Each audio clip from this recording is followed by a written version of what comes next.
Θα αλλάξουμε λίγο τόνο. Our next speaker is Her Excellency, the Ambassador of India, Shamma Jain, that we invite her to the podium. The Ambassador is a career diplomat. She assumed her charge in Athens last December. She was an ambassador of India to Panama, ambassador to Côte d'Ivoire, many countries. She came wounded in Thessaloniki, and we thank her very much for this. We invite her not because India is the 6th largest economy in the world, but also because India is going to be the honored country in Thessaloniki next September. So we would like to thank her again, Her Excellency, and please let us give her a hand for her presence. Thank you very much, Ambassador.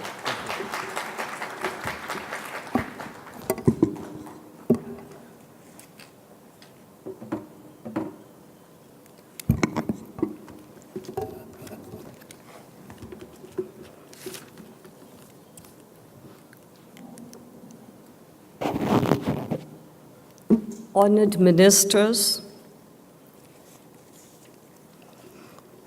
senior government officials, Mr. Athanasios Savvaki, President of the Federation of Industries of Northern Greece, Mr. Symeon Tsomokos, innovator and creator of the famed Delphi Forum, distinguished ambassadors, ladies and gentlemen. It's indeed my pleasure to be here participating in the 3rd Thessaloniki Summit today. The reason for my presence here, I guess, is, well, to talk about India, but also to tell you what we would bring to the Thessaloniki International Fair 2019 as the honored country. Talking about India is actually talking about a continent, 1.3 billion people, the 6th largest economy in the world, 22 official languages, Hindi and English also as 2 of them. All the religions of the world exist in my country. The 2nd largest Muslim population lives in India. Enormous cultural, linguistic, religious, and ethnic diversities, and yet we are democratic and successful at that. India proves that democracies can be successful, provided there are some conditions. I'll give you a very quick snapshot of India and portray to you how we project to exhibit, to demonstrate India's richness or India's buoyancy in different sectors next year at TIFF 2019. Well, I would just say that talking about our relations with Greece, the most striking feature is that we are 2 strong democracies where the rule of law, the freedom of press, multiculturalism, pluralism are our defining values. And we are ancient civilizations, and yet modern nations. Well, India's today become synonymous with IT and ICT, and that's in fact our calling card. And the sector is valued about $164 billion last year, and is expected to reach $225 billion by the end of 2020. The companies that we plan to bring are largely from the IT sector, NASSCOM, the National Association of Software Developers. In fact, the CEO of Expo would be visiting India next month and would be meeting with some important leading IT companies of India, which are members of NASSCOM. Our digital economy is expected to cross $1 trillion by in the financial year 2022, according to a KPMG report.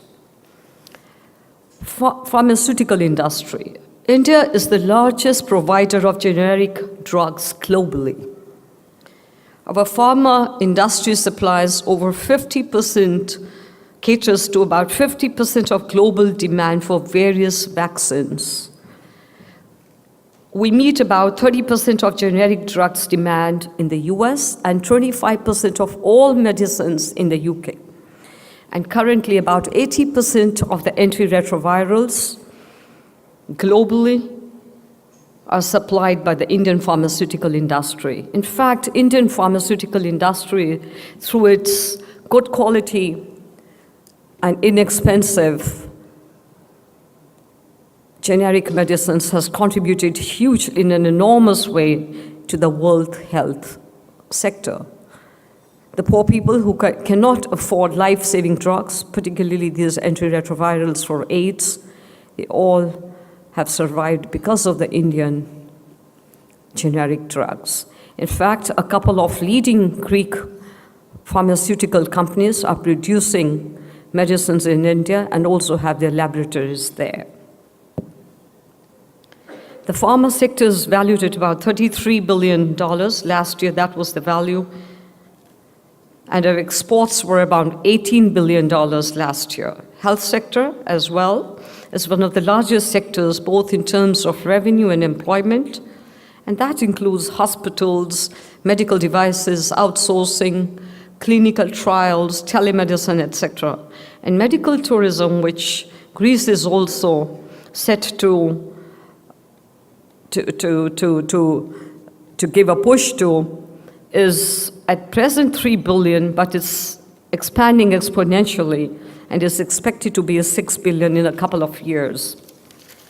Now, another sector in which perhaps I think the Greek society doesn't know much about is our hugely successful space program. It's an indigenously developed program, and we are among a group of select countries which has launched its own lunar spacecraft in 2008. It operated for about 312 days. We launched our Mars Orbiter mission in 2013. And the calling card of India is high quality, inexpensive, and durability. When we launched our Mars Orbiter in 2013, it was indigenously built and only cost us $68 million. And the same year, the US, which had been sending Mars missions for quite a number of years, sent its, which was $680 million. And that's the price differential. And all these, the Mars Orbiter, it was built in our various labs, in the labs of India. Well, we also launched 104 satellites in a single mission last year, and 101 satellites launched at one time out of 104 were all foreign satellites. About 49 of them were from the US and from many other countries. And that's one area where we would like to work with Greece and cooperate and build a successful program bilaterally. Talking about technology, I may also mention that India's first indigenously developed nuclear submarine just finished its first round of deterrence a few days back. It's called INS Arihant. It's basically to tell you that a country which just became independent in 1947 was completely dependent even for food supplies on its ex-colonizer and other countries. And today we produce from pins, from small things to spacecrafts and Mars orbiters. And energy. We are the 5th largest producer of energy in the world. 344 gigawatts is our installed capacity, power generation capacity. And energy consumption in India is expanding phenomenally. Our share of global energy demand from 5% today is expected to increase to 11% globally by 2040. The Reliance, just to give you an example, the Reliance Industries Limited, operator which operates the world's biggest refining complex with a refining capacity of 1.24 million barrels of oil per day. It's in India. And what its implications are for Greece? India, the second largest importer of crude oil in the world, uses Greek tankers, LNG carriers, and increasingly so. So as our demand for energy multiplies, that means more business for Greece, and that's one area where we can cooperate in a more meaningful manner. And also India has the second largest seafarers in the world, which are used extensively by Greek ship owners. We are also poised to emerge as the world's third largest aviation market by 2024.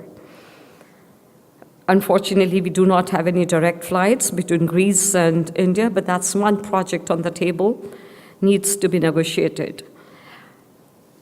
Under our Prime Minister Modi's government, we have a number of projects to fast forward India's development, from digital India to startup India.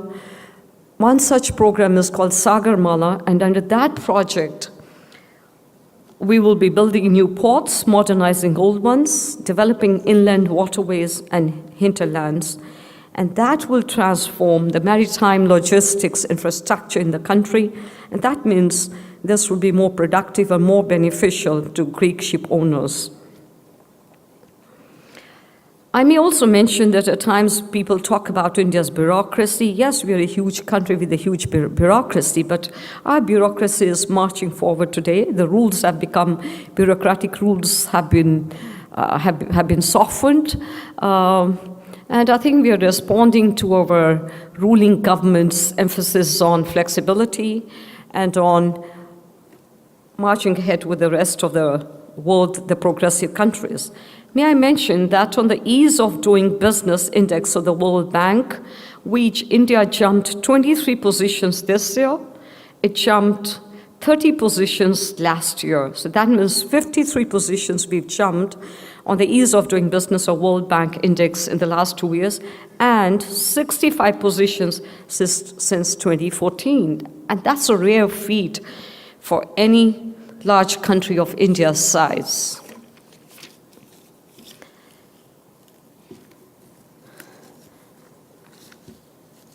Now, the profile of India is changing fast.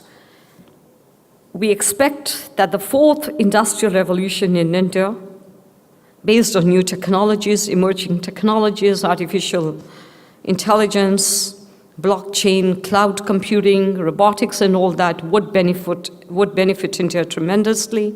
We have a huge population, and we have demographic dividend. By 2020, India would emerge as the youngest nation in the world with working age, with the largest working age population. Our average population age would be 29 years in 2020, while China would be 37 years. And that means when the rest of Europe or many other countries are facing aging population, dwindling birth rates, Indian workforce would be there in the world working. So these are some of the areas which we plan to bring to Thessaloniki at our next year: pharmaceuticals, space program, IT, ICT, biotechnology, even education. But let me not forget the Bollywood, media and entertainment. We produce the largest number of films in the world, around 2,000. And according to an estimate, around 300.5 million tickets were sold for Indian Bollywood movies last year, and that's 900,000 more than the tickets sold for Hollywood movies. And what that implies for Greece, because Bollywood movies propel tourism. It's been seen traditionally that Switzerland became a very important destination for Indians and the Indian diaspora, which is 30 million strong and very affluent living abroad, became synonymous with tourism and very popular amongst Indians because a large number of Indian movies, Indian Bollywood films were shot there. We have a plan. We are working closely with the Greek government to see how more Indian movies can be brought to your country, and under your new program, we can benefit by shooting more Indian films here and also collaborating with your local production companies. And we hope to bring Bollywood here also next year. I would not take much time, but I would just emphasize that with Thessaloniki, we also have an old connection in today's world of connectivity. When we talk of physical structure, we talk of trade, commerce, technologies. The connection with Thessaloniki is that when 1.5 million Indian soldiers went to fight across Europe, across the battlefields of Europe, when we were not an independent country, but the British soldiers went there when we were under the British Empire, about 74,000 perished. They were young soldiers, 18 to 22 years old, most of them. And about 500 of them, are at the Indian cemetery in Thessaloniki, and another 500 in Athens. So this linkage with Thessaloniki will be further fortified next year. And we hope to work very closely with Greek industry, Indian investments. Indian investors seem to have a huge appetite. They are investing in many countries across Europe, all over, and they need to tap this market. In fact, as I speak today right now, Enterprise Greece is holding a symposium in Delhi with the Indian Confederation of Indian Industry, and that's all about investment, projecting Greece and luring Indian investors here. Thank you so much.